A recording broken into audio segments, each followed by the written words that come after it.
Miller times की खास खबरों में आप सभी का स्वागत है। आर्यन खान के ड्रग्स केस में आए दिन कोई ना कोई नया खुलासा हो रहा है। मुंबई में क्रूज पर हो रही रेप पार्टी से शुरू हुए इस मामले में अब एनसीबी के जोनल डायरेक्टर समीर वानखेड़े पर पैसे लेने का आरोप लगा है। इसके साथ ही एनसीबी के काम पर उंगली भी उठाई गई है।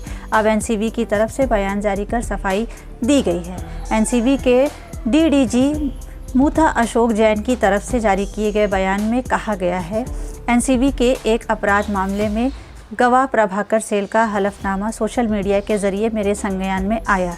इस हलफनामे में प्रभाकर सेल ने 2 अक्टूबर 2021 को अपनी गतिविधियों के बारे में जानकारी दी है, जिस दिन ये अपराध दर्ज किया गया था।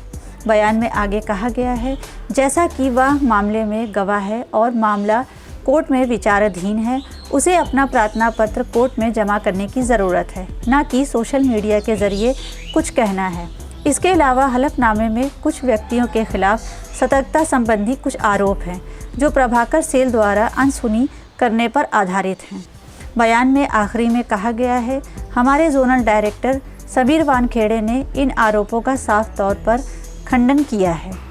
चूँकि हलफनामे की कुछ सामग्री सतर्कता मामलों से संबंधित है, इसलिए मैं डीजी एनसीबी को हलफनामा भेज रहा हूं और उनसे आगे की आवश्यक कार्रवाई करने के लिए अनुरोध कर रहा हूं। गौरतलब है कि आर्यन खान केस में गवाह प्रभाकर सेल ने हलफनामे के जरिए बताया कि गोस्वामी के कहने पर वह येलो गेट पहुंचे थे। प्रभाकर सेल ने यह भी बताया कि उन्होंने गोस्वामी को कहते सुना है कि 8 करोड़ समीर वानखेड़े को देने हैं। उन्होंने यह भी कहा है कि एनसीबी ने गवाह बनाकर 10 ब्लैक पेपर पर दस्तखत ली। मुंबई ड्रग्स केस में उस समय बड़ा नाटकीय मोड़ आ गया जब प्रभाकर सेन नाम के गवाह ने एनसीबी पर ही गंभीर आरोप लगा दिया। एक तरफ उसने कह दिया कि एनसीबी ने खाली कागज़ों पर साइन करवाए थे, वहीं बाद में ये और दावा कर दिया कि समीर वानखेड़े ने 25 करोड़ रुपए की डिमांड की। अब इन आरोपों के बीच समीर वानखेड़े ने मुंबई पुलिस कमिश्नर को चिट्ठी लिखी है। आगे आपको बताते हैं कि उन्होंने चिट्ठी में क्या लिखा है।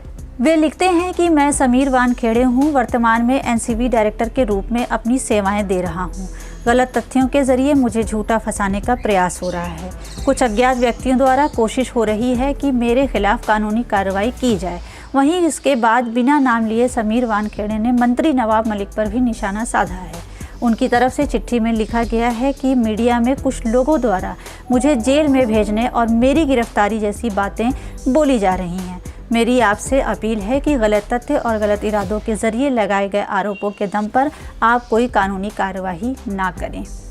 एनसीबी ने इसके जवाब में क्या कहा है, ये भी आपको हम आगे बताते हैं। वैसे प्रभाकर सेल ने जो आरोप लगाए हैं उस पर एनसीबी ने भी सफाई पेश कर दी है। उनकी तरफ से कहा गया है, एनसीबी की तरफ से कहा गया है कि जिसने आरोप लगाया है वो खुद इस केस में एक गवाह है और जब ये मामला कोर्ट में चल रहा हो, ऐसे में कोई बयान भी कोर्ट में जाकर ही देना चाहिए। किसी सोशल मीडिया प्लेटफॉर्म का सहारा लेना गलत है। एनसीबी ने ये भी कहा है कि समीर वानखेड़े ने सभी आरोपों को सिरे से खारिज कर दिया है। अब बात करेंगे देश दुनिया के खास खबरों की। पाकिस्तान ने आईसीसी T20 विश्व कप 2021 सुपर 12 चरण के अपने पहले मैच में भारत को 10 विकेट से पराजित कर दिया है। भारत की ओर से रखे गए 152 रन के लक्ष्य का पीछा करने उतरी पाकिस्तान की टीम ने 17.5 ओवर में कोई विकेट गंवाए बगैर ही लक्ष्य को हासिल कर लिया। पाकिस्तान की विश्व कप में भारत के खिलाफ यह पहली जीत है। इससे पहले भारत ने पाकिस्तान को T20 विश्व कप में 5 बार हराया था। दोनों टीमों के बीच यह छठा मुकाबला था। पाकिस्तानी क्रिकेटर बाबर ने 68 रन बनाए, वहीं मोहम्मद रिजवान ने 79 रन बनाकर लक्ष्य हासिल किया। इससे पहले कप्तान विराट कोहली के 57 और ऋषभ पंत के 39 रन के दम पर भारत ने 152 रन का लक्ष्य रखा था। भारत ने 20 ओवर में 7 विकेट पर 151 रन बनाए थे।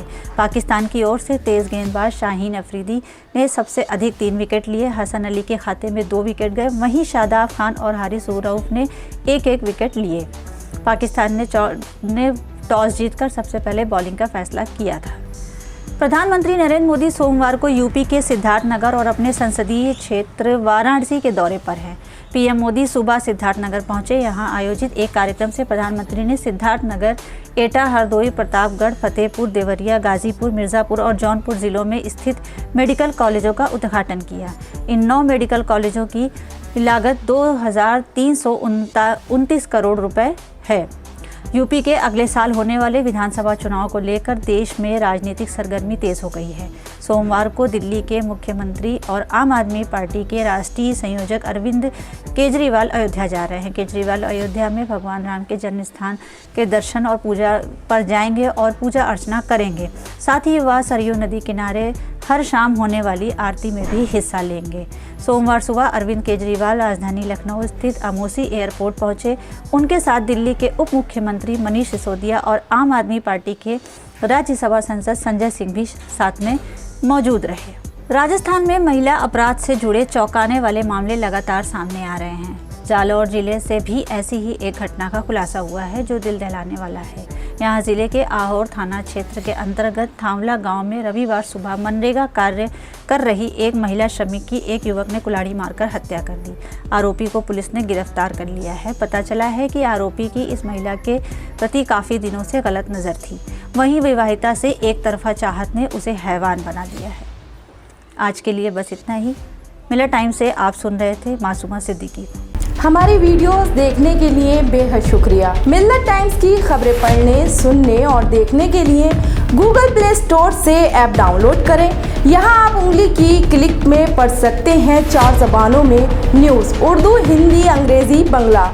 आप ऐप पर मिल्लत टाइम्स की वीडियोस भी देख सकते हैं। अगर आप YouTube पर देख रहे हैं तो रेड बटन को दबाकर चैनल को सब्सक्राइब करें और बेल आइकन ज़रूर दबाएं।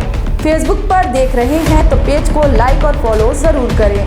ट्विटर और इंस्टाग्राम पर भी मिल्लत टाइम्स को फॉलो करें। मिल्लत टाइम्स की स्टोरीज हासिल करने के लिए टेलीग्राम और व्हाट्सएप पर बराह रास्त हमारे साथ जुड़ सकते हैं। हमारे काम से आप मुतमईन हैं तो इसे जारी रखने और मजबूत बनाने के लिए हमें सपोर्ट करें। स्क्रीन पर दिख रहे और डिस्क्रिप्शन में दिए गए अकाउंट नंबर पर मिल्लत टाइम्स को अपनी रकम भेज सकते हैं।